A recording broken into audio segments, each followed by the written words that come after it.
কি বুঝলেন, কি বলছেন পরিবার? দেখুন, স্বাভাবিকভাবে পরিবার চিন্তিত, স্বাভাবিক এটা নিয়ম। তার পরিবারের বাবা থেকে ভাই যারা আছেন, কাকা আছেন, জ্যেষ্ঠ ভাই যারা আছেন, সবার সাথে কথা বলেছি।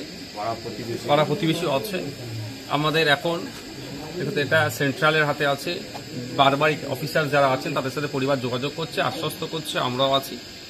আমাদের তো হাতে কিছু নাই। তবে আমার মাধ্যমে সাধারণ মানুষের কাছে প্রেয়ার যে আমরা যাকেই ডাকি না কেন, কেউ ভগবানে, কেউ আল্লাহতে, কিছু কিছুতে, বা যে যেমন ভাবে তার সৃষ্টিকর্তাকে ডাকে, সবার কাছে আমরা প্রেয়ার করব যে আমাদের ছেলে, আমাদের ভাই সুস্থতার সাথে দ্রুত ফিরে আসুক এবং আমার দেশ মাতৃকাকে রক্ষা করার জন্য আবার তিনি ডিউটিতে জয়েন করুক। এটা আমরা প্রেয়ার করবো।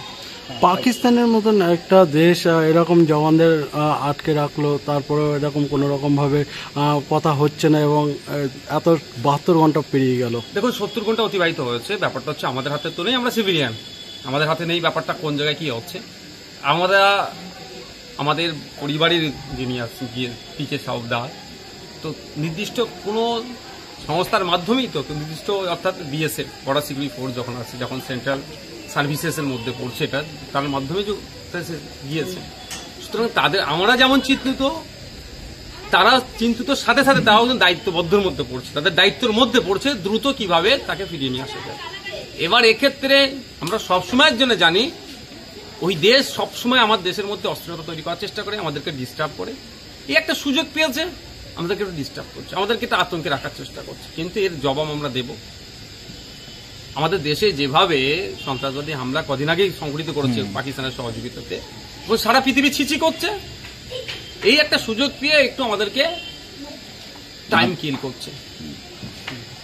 ভারত আছে, আমি তো একজন ছোট্ট একজন এমএলএ মানুষ, বা আমাদের পার্টিতে ছোট্ট, সারা ভারতবর্ষ আছে। কারণ যাকে আজকে পাকিস্তান আটকে রেখেছে, সে সারা ভারতবর্ষের মানুষের নিরাপত্তার জন্য 24 ঘন্টা প্রস্তুত নিজের বুকে গুলি খাওয়ার জন্য।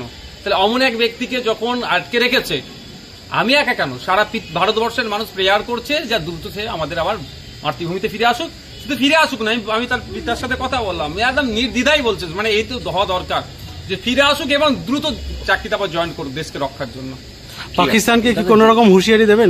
দেখুন, আমার থেকে তো আমার দেশের স্বরাষ্ট্র দপ্তর আছে, দেশের প্রধানমন্ত্রী আছে, ফরেন মিনিস্টার আছে, আমরা তো সব সময় ওদের খিলাফে বলছি, আর বলেও যাব। কিন্তু আমাদের এখন এই মুহূর্তে হবে ডিপ্লোম্যাটিক হয়ে আমাদের ভাইকে, আমাদেরকে সুস্থতার সাথে ফিরিয়ে নিয়ে আসা।